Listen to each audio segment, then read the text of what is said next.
Est-ce que le temps des fêtes est si joyeux que ça? Hein, on souhaite, je sais pas combien de fois par jour depuis quelques semaines, Hey, joyeuse fête! Hey, joyeuse fête!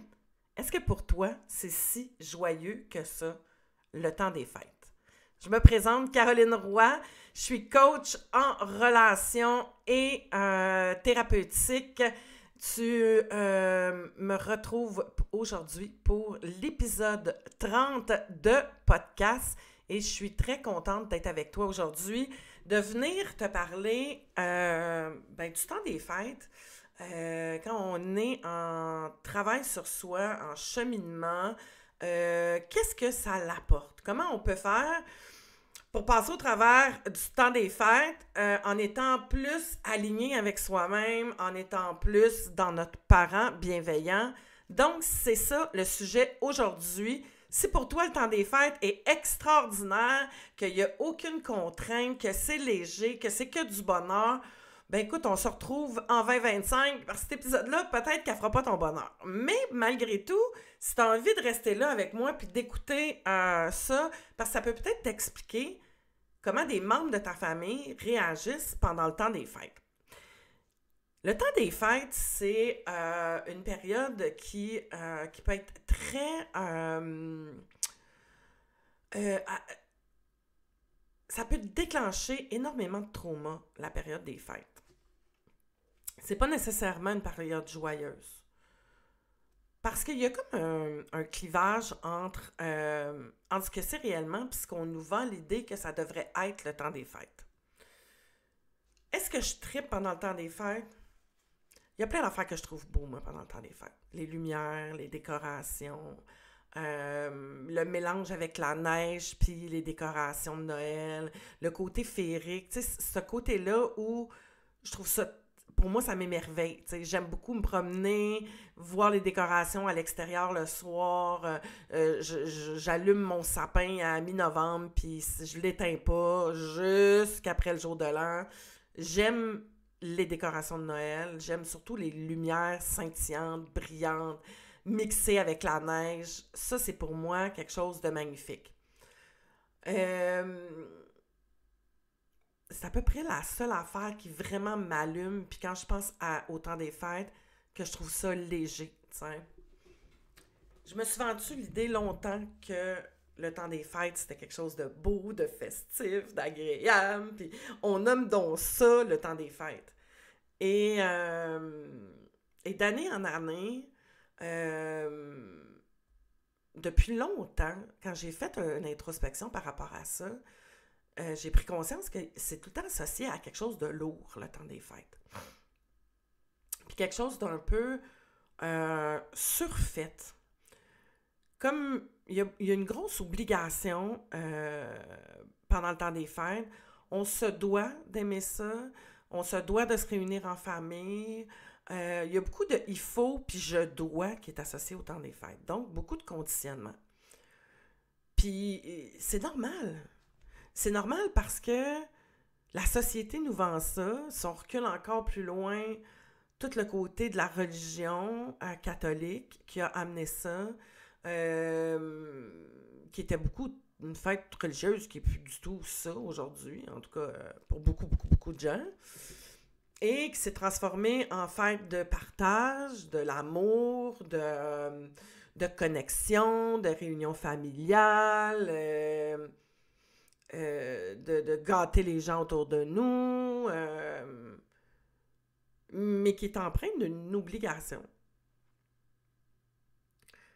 Puis je me rends compte qu'il n'y a pas beaucoup de gens pour qui c'est si léger que ça, le temps des fêtes.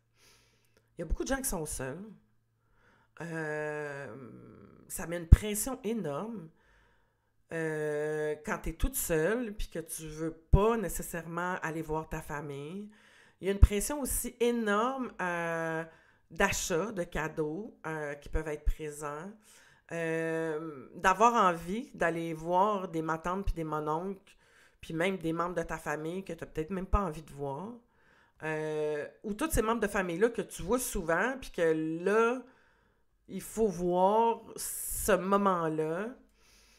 Puis, je veux juste soulever qu'est-ce qu'on fait quand on est pris avec des blessures dans notre histoire? Parce que c'est ça, hein? Quand tu es porteur de blessures, c'est que ton histoire familiale, l'environnement dans lequel tu as grandi, a créé des blessures. Blessures de rejet, d'abandon, de trahison, d'injustice, d'humiliation. Et socialement, on t'envoie comme message que malgré tout ça, malgré ce qui peut arriver dans ta famille quand tu étais petit, malgré que ça coince en dedans, puis que c'est pas léger, puis que tu fais de l'anxiété à penser à ça, puis que tu fais comme « Ah, ben, faut y aller », parce que on te fait sentir pas correct, on te fait sentir coupable, on te fait sentir pas une bonne fille, pas un bon gars, et ça fait énormément de pression. Quand tu es pris dans des conditionnements de faire plaisir, de perfectionniste, tu te mets de la pression. Tu veux faire plaisir à tout le monde, tu t'endettes peut-être pour les cadeaux, tu vas recevoir des gens, tu vas te mettre de la pression, tu veux que ça soit parfait. Puis si dans ta famille, ben il y a de la tendance à avoir de la critique, parce que si tu es devenu perfectionniste, c'est qu'on a exigé ça de toi. Donc tu reçois les gens qui, inconsciemment, là, ont créé ce programme-là. Donc, tu es tout le temps en mode survie. Le temps des fêtes, pour beaucoup de gens, on est en mode survie. Puis ça vient avec, je reviens à ça, cette foutue obligation-là. T'es mal vu, t'es mal perçu, c'est pas correct si tu veux pas nécessairement embarquer là-dedans. T'as comme une pression qui est plus forte, qui t'amène à faire ça. Mettons, comme adulte, tu voudrais pas embarquer là-dedans. T'as des enfants. Tes enfants vont en mettre de la pression.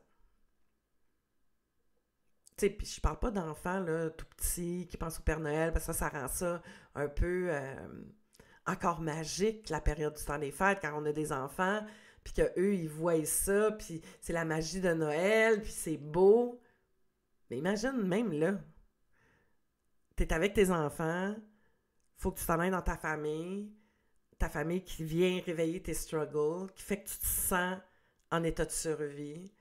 T'as le système nerveux à côté en protection. T'as ton adulte conditionné là, qui vient vraiment faire la job de « on se protège ». T'as ton enfant qui freak, qui est en petite boule, puis qui fait comme... qui veut pas se retrouver dans ce milieu-là. Mais il faut que tu sois joyeuse, il faut que tu sois joyeux pour tes enfants, que tu amènes dans ce milieu-là, que tu le sais, qui continue à perpétuer ce « il faut », puis « je dois », puis « c'est comme ça ». Même si personne n'aime ça, on le fait pareil. Parce qu'il y a bien du monde, c'est ça. Hein? Personne n'aime ça. Tout le monde trouve ça chiant, mais tout le monde le fait pareil. Pour l'image, pour ce qu'on projette, pour le regard des autres.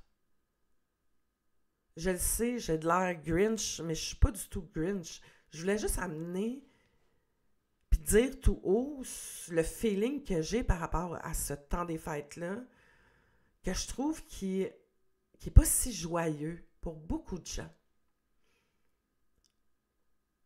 Bien sûr, je vais te donner des petits trucs à la fin, pour comment faire, t'sais. Puis ça dépend de où on en est, puis de qu'est-ce qu'on a envie de vivre comme résultat, puis à quel point on est capable de se sécuriser. Parce que tout vient avec ça. L'objectif, c'est pas d'envoyer chier tout le monde, puis de réagir dans ton parent conditionné qui attaque. Parce que d'être dans l'attaque puis blesser les gens autour, l'objectif n'est pas ça. Pour faire mal parce que tu te sens mal, tu comprends? C'est pas ça l'objectif.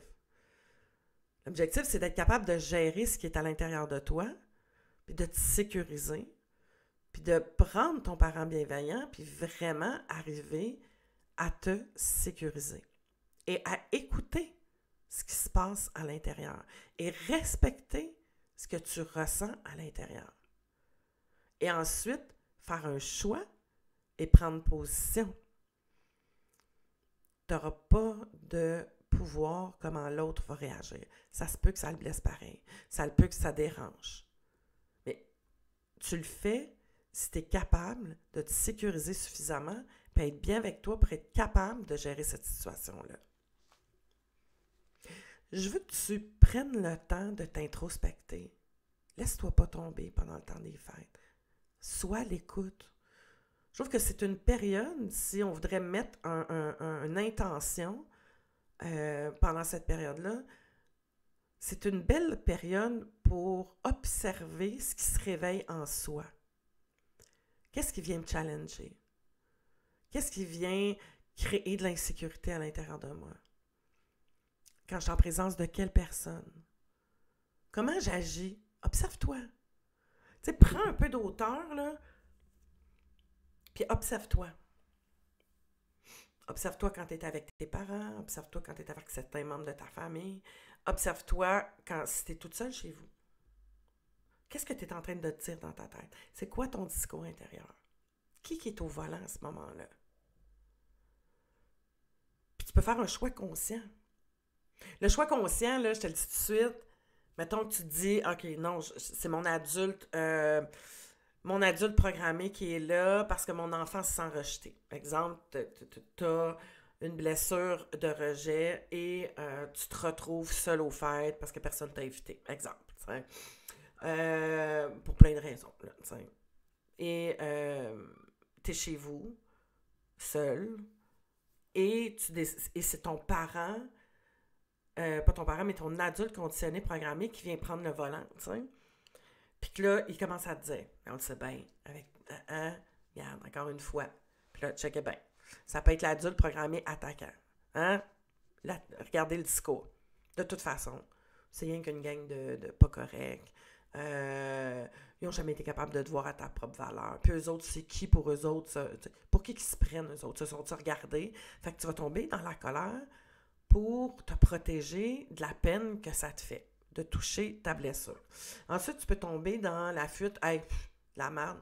Moi, je vais me prendre une coupe de shooter, moi me payer à la traite, moi me binge-watcher des séries, puis je vais tout faire pour déconnecter. Tu n'écouteras surtout pas des films de Noël, là, tu sais, pour fuir l'état dans lequel tu es.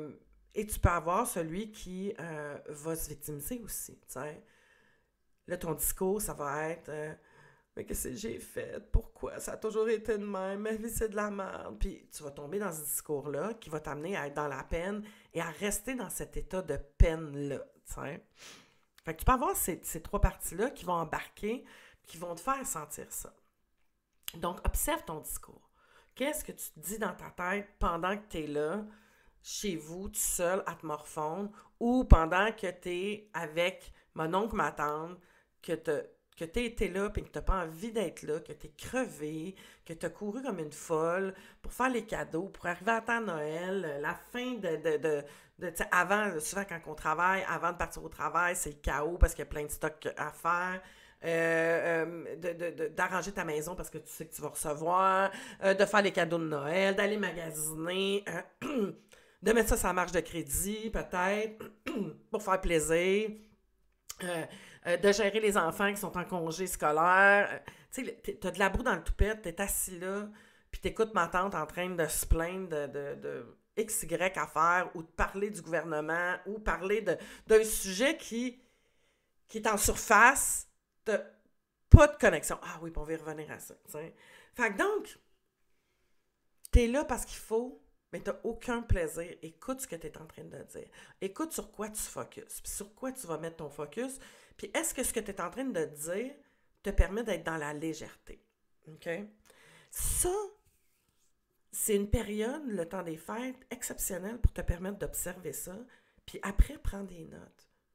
Va voir, parce que ça va révéler des choses dans ton histoire. Ça va t'amener aussi à développer puis être capable de percevoir quand ton parent programmé, ton adulte programmé prend le volant, puis ton enfant blessé, pour être capable de te comprendre mieux. Tu peux t'en aller pendant le temps des fêtes avec ta meilleure amie. Puis ta meilleure amie, c'est toi. Hein? Ou ton meilleur ami, parce que c'est toi. Et de te dire, OK, moi, je vais prendre soin de moi au travers de toutes ces fêtes-là. Tu n'es même pas obligé de tout annuler. Là. Vas-y, mais observe. Une autre affaire que je veux dire, c'est que souvent, dans ces périodes de temps des fêtes-là, quand on rencontre, même si c'est des membres de famille, il n'y a souvent pas de lien nécessairement, c'est pas des gens qu'on fréquente, mais qu'on se rencontre parce qu'on est des membres de la famille, ça amène quel genre de discussion? Des discussions en surface. Hein? Les 5 niveaux de communication que je t'ai déjà parlé, j'y renomme rapidement. La météo, le premier, aucun lien d'intimité, aucun lien il n'y a aucune proximité là-dedans. OK? Deuxième, on parle de sujets en commun, le hockey, la météo, la politique, les émissions de télé, tout ce que tout le monde, des sujets, tu sais, X, Y, Z. Troisième, on parle des autres. Fait que ça, c'est les 3 sujets qui vont revenir le plus. Observe ça pendant le temps des fêtes. Autour d'une table, c'est probablement les 3 sujets qui vont revenir le plus. Puis ça demande aucun attachement, aucune vulnérabilité. C'est vraiment les 3 sujets les plus en surface. C'est du small talk, tu sais. Et tu as les 2 autres sujets que je parle de moi, puis je parle de moi avec émotion. Ça dépend de ta famille. Mais une famille qu'on voit souvent quand il y a des blessures, c'est pas des gens qui sont à l'aise avec les émotions, qui sont pas à l'aise avec ce qui est personnel, avec la vulnérabilité. Fait qu'on va rester dans les 3. Puis tu n'auras peut-être pas envie de te mettre dans la vulnérabilité avec des gens que tu connais pas dans le fond, même si c'est ma tante Marie-Claire, puis que tu la vois une fois par année depuis que t'es née, tu la connais pas. T'sais, vous n'avez pas un lien de proximité. Et c'est ça aussi.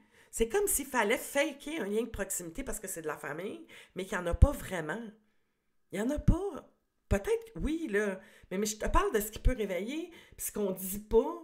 C'est que c'est comme il faut faire semblant qu'on est proche, puis qu'on s'aime parce que c'est de la famille, puis c'est pas tout le temps le cas, tu sais. Fait que c'est dur de vivre ça pendant le temps des fêtes. Puis si tu trouves ça dur, je te valide. Tu as le droit de trouver ça dur. Tu as le droit de ne pas avoir envie de vivre ces affaires-là. Tu as le droit de te respecter là-dedans. Tu y vas parce que tu n'as pas envie de vivre tout le chaos que ça va créer de ne pas y aller. Puis c'est OK aussi. Comment tu t'en vas là avant de débarquer du char puis de rentrer dans le party? Je t'invite à faire cet exercice-là. Une main sur le cœur, ferme tes yeux. Fais venir ta petite fille, ton petit gars. Puis respire. En 4-4-4. Inspire par le nez. Garde. Expire par la bouche. Répète ça 3-4 fois. Ensuite, tu te parles avec bienveillance, avec douceur. Je t'aime. Je suis là. On y va ensemble. Tu peux te mettre une petite bulle de douceur. Mais ça va permettre de sécuriser ton système nerveux. Donc, ça va calmer. C'est pas juste du you-you, là. Ça crée vraiment dans ton corps un état de calme. Oublie pas, tu t'en vas dans ta famille. Ça réveille tes struggles, ce qui veut dire que tu te mets en état de survie et que ton système nerveux autonome est suractivé parce qu'il te protège. Quand tu tombes en état de survie, ton cerveau ne fait pas la différence. Il pense que tu te fais attaquer par une gang de lions. Et à ce moment-là, il doit se protéger. Il faut juste que tu gardes ta protection. Il faut que tu te calmes un peu pour être bien puis être dans cet état-là. Donc, la respiration va t'aider. L'autre, tapping. Tape ton sternum. T'as une minute, tu me vois-tu? Sternum, l'os qu'on a là entre les clavicules, au milieu des seins, un petit peu plus haut qu'au milieu des seins. C'est juste un peu de tapping, là. Il y en a plein de trucs que tu peux utiliser. Soit juste en contact, soit en accueil de cet état-là. C'est ça qui va être le plus bénéfique. OK? À partir de là, tu peux aussi... Fait que ça, c'est mon truc. Tu s'en vas dans un party de fête, tu as décidé d'y aller pareil, même si tu n'as pas envie d'être là, parce que tu ne veux pas gérer le chaos que ça peut amener si tu y vas pas, puis c'est correct aussi. Juge-toi pas. Je te demande pas d'être parfaite. Il n'y a personne qui te demande d'être parfaite puis parfait. Tu fais ce que tu peux. Je te donne des trucs à ce moment-là. T'sais. Donc, pendant que tu es dans cette soirée-là, dans cette party-là, dans cette réunion familiale-là, tu peux prendre des moments aux toilettes.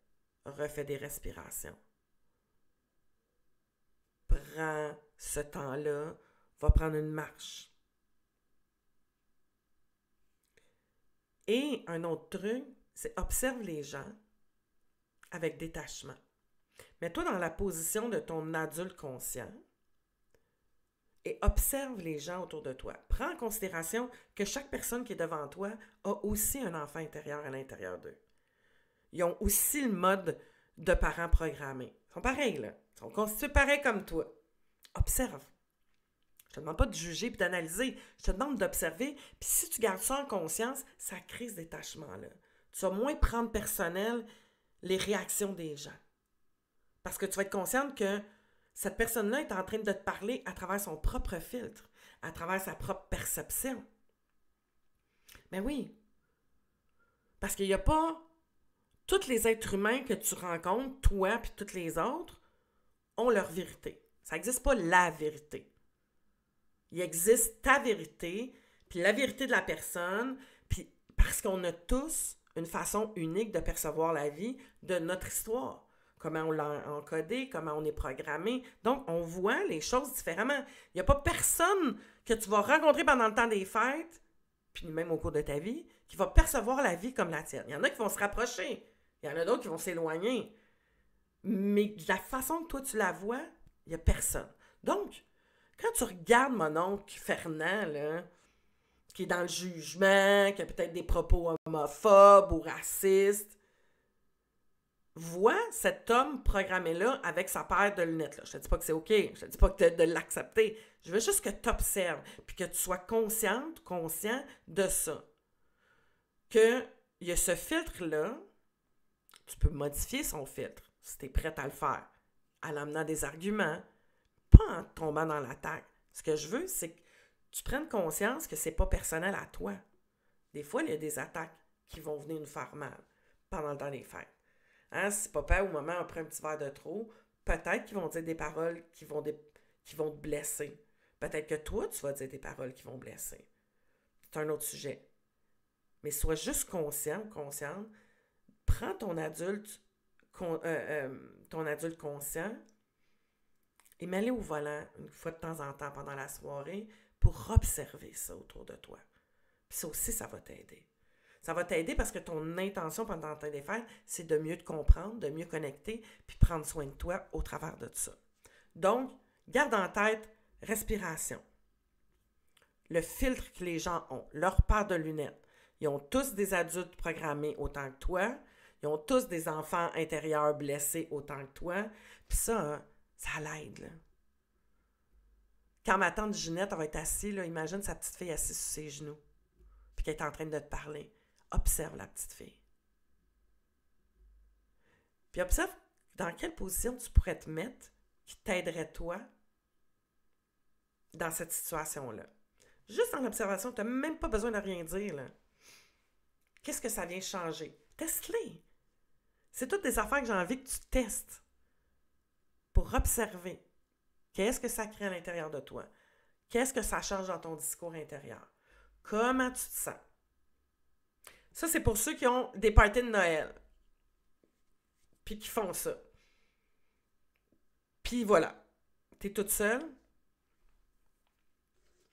C'est peut-être difficile. Peut-être que tu viens de te séparer. Peut-être que quelqu'un est décédé. Peut-être qu'il y a un conflit familial qui fait que tu te retrouves là. Qu'est-ce que tu peux créer pendant cette période-là qui va faire en sorte que tu vas être bien et que ça va être léger? Tu as toujours le choix. Des actions que tu peux prendre à ce moment-là pour te prendre soin de toi, bien évidemment. Hein? T'accueillir dans ta peine, peut-être prendre le temps d'écrire. Encore une fois, si tu prends ton adulte conscient puis que tu fais un petit zoom out, là, comme un drone, puis tu observes la situation intérieure. Qui prend le volant? Qui parle? Qu'est-ce que ça fait quand cette personne-là prend le volant? Cette partie-là de moi, quand elle prend le volant, comment je me sens? Est-ce que c'est à partir de elle que je me sens léger? Hein? Parce que c'est quoi ton intention pendant le temps des fêtes? Qu'est-ce que je peux faire? Est-ce que j'ai une bonne amie qui peut me recevoir dans sa famille? Est-ce que je peux me payer une sortie extérieure qui va me faire du bien? Est-ce que Je peux partir dans le sud. Ça aussi, c'est une façon. Je peux partir en voyage.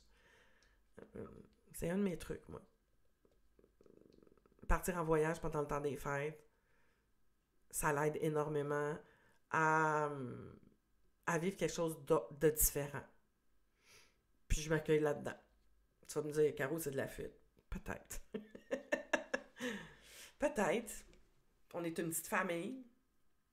Puis depuis longtemps, là, je suis enfant unique, hein. Donc, quand mes enfants étaient tout petits, ben, il y avait le côté féerique, mais aujourd'hui, c'est plus le cas. Donc, ça change la donne, t'sais. Ça change la donne à ce moment-là, t'sais. Ça fait des fêtes qui sont différentes. Et par choix de ne pas rester à la maison seule, mettons, avec mon ado de 14 ans qui serait en train d'écouter ou jouer à des jeux vidéo, j'ai décidé qu'on partait en vacances.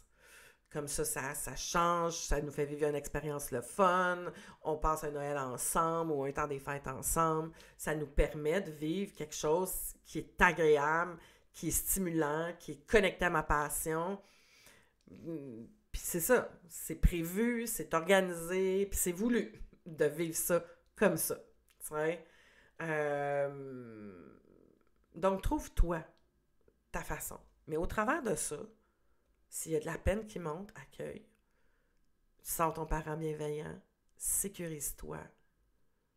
Fait que j'ai envie de te souhaiter des fêtes douces. Pas tant joyeuses, mais douces. Des fêtes où tu vas profiter de ce moment-là pour être plus à ton écoute. Pour te donner cette proximité-là avec toi. D'être à ton écoute, de te respecter, de te parler, de t'accueillir. Ouais, de t'accueillir. C'est ce que je te souhaite dans cette période des fêtes. Merci d'avoir été là. Si tu veux en savoir plus puis développer ta capacité à faire du reparentage, donc à prendre soin de toutes ces parties-là à l'intérieur de toi, je t'invite à rejoindre la formation qui est en autodidacte, qui a une trentaine de vidéos que tu peux écouter à ton rythme, qui est disponible dès maintenant. Je mets le lien en dessous de la vidéo, mais sinon, tu vas sur mon site web, Caroline Roy, avec un K, carolineroy.com, et tu vas avoir directement le lien pour aller chercher cette formation-là. Tu peux l'écouter en audio, tu n'es pas obligé d'écouter les vidéos, tu as des documents, tu as des fiches d'introspection aussi qui sont là, qui te suivent pendant le temps que tu vas avoir besoin. Donc, pour augmenter cette capacité-là, d'écoute, d'amour envers toi-même, de bienveillance, d'accueil, puis d'amour envers toi. Alors, je te souhaite une fin d'année à la hauteur de ce que tu veux, mais avec amour, douceur, légèreté. Et on se retrouve en 2025. Bye bye.